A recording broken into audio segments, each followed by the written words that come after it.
I love the requests that come from you, the viewers, and this one comes up a lot. Dr. Paul, how do I stop being a yelling parent?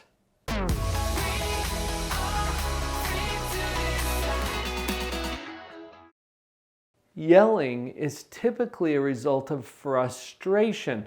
Think about it. When do you yell? When you're feeling frustrated because something didn't meet with your expectations. You wanted things to go a certain way and they went another way instead. Welcome to Earth. That's kind of what happens on this planet. It also brings up an important realization when we're dealing with the yelling. And that is that there are some things we control and other things that we don't. We have to get really clear about that, because if we don't control something, but we expect it to happen a certain way, that's a surefire recipe for frustration, and we're going to end up blowing our top. So here's my psychologist's advice. Take care of yourself. This is the number one rule of parenting, and I can't emphasize this too much. You have to take care of number one. If you're not taking care of you, who do you expect to do that for you? Your kids? Well, that's kind of sick and wrong on so many levels. Let's not put that kind of a burden on our little ones. You need to be okay because you're okay. And then you can show up for your kids in a more powerful way without the yelling. So when I say self-care, I'm talking about several different layers. Your sleep, for example. You want to get plenty of sleep. Exercise, so important. And I know, I get it. It's hard to do. As a busy parent, if you've got young children especially, it's hard to do. That doesn't make it any less important. So handle the considerations, whatever you need to do. I still remember this mom that I worked with, Tracy. Tracy, in her early 30s, had 4 little kids. Her husband was working 70, 80 hours a week, and she didn't get to see him very much, so she's pretty much on her own. She started to become depressed. Big surprise, really. I mean, that's a recipe for it. I knew, because of my experience in psychology and what I've read in the research, I knew that she needed to start moving her body, exercising, getting the blood pumping, a little cardiovascular workout. I mentioned it to her. And poor Tracy, I mean, she had already mentioned it to herself many times. I need to start exercising. Oh, I know I need to get out and get moving. But she was having a hard time getting herself to actually do it. There's a lot that she had on her plate.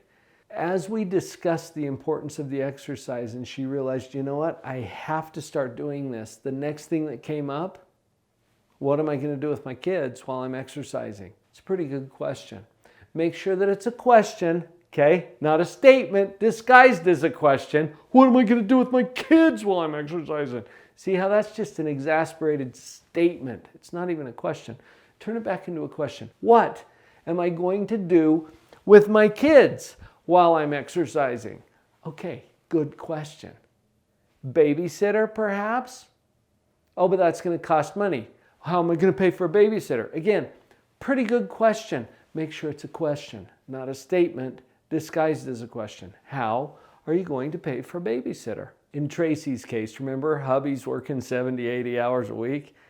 Let's use some of the money hubby's bringing home to pay for a babysitter so Tracy can take care of herself. Now, this might bring up, well, what about my husband? He's not going to agree with that.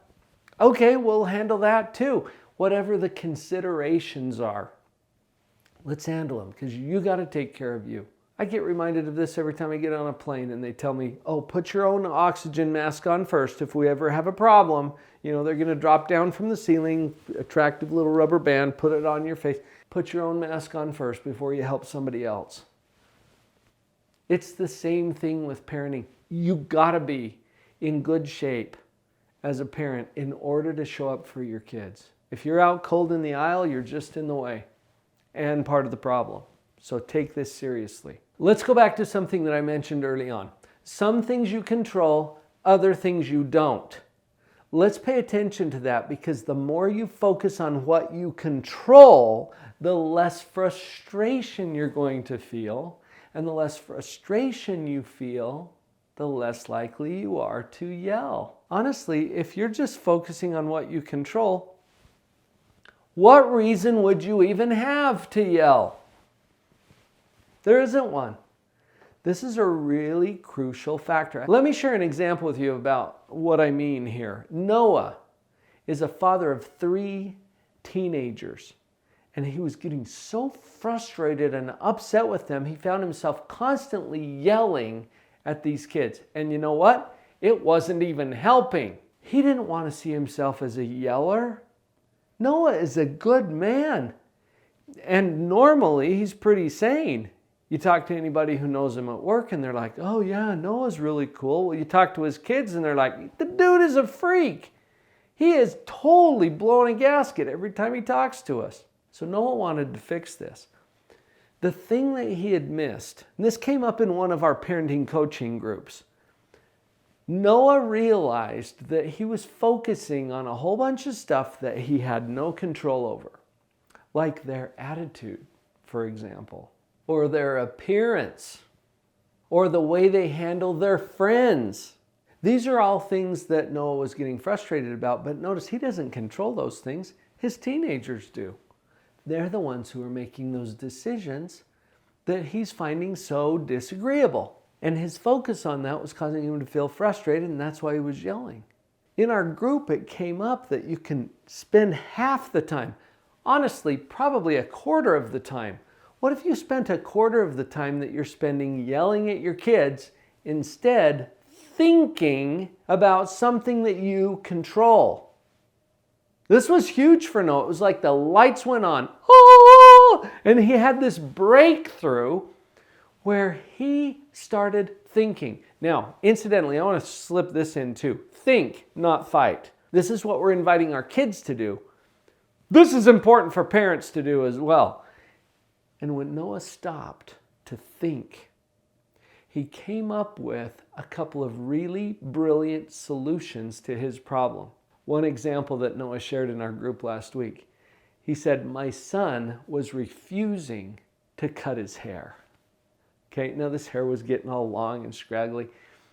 Honestly, that's probably something you don't want to fight a lot of battles over, because it's not that big of a deal. But this had become more of an issue, and Noah had been yelling at his son about the hair with no observable results other than everybody's getting frustrated and upset with each other. Not a lot of peace going on in the home. So when he turned on his brain and started thinking, what Noah realized is that he does control the internet.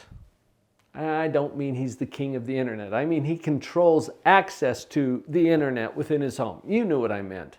When he started focusing on what he controlled, he came up with 2 or 3 ideas of how he could control that in a way that might help the conversation with his son. So he simply, when everybody was sleeping, he simply turned it off. You can do that! Do you think his son's going to notice? Oh yeah, he's going to notice, because his son was very fond of using the internet. He also turned off one of the movie streaming channels that was connected to their TV. Oh!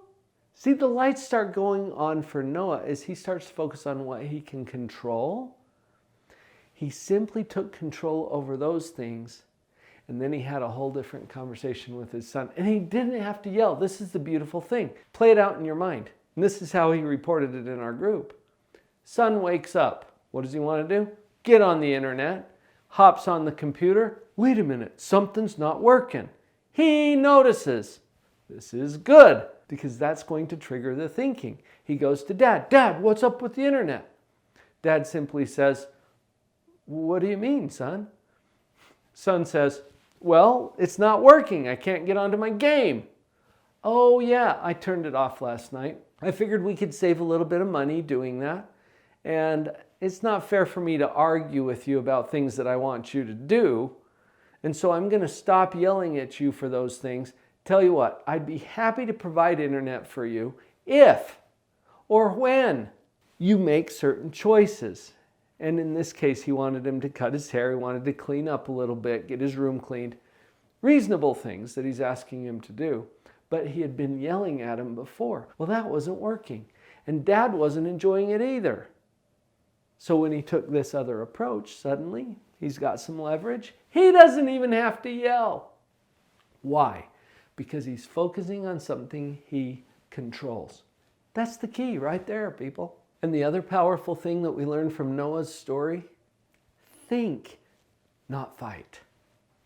Think, not fight. You spend more time thinking than fighting. And if you get tempted to fight with your kids or to yell at them, pause and think. You got a brilliant mind. You're going to come up with some great stuff if you'll do that. I mentioned the coaching groups. We've got some really great resources we've put together. You're going to start with a discovery call.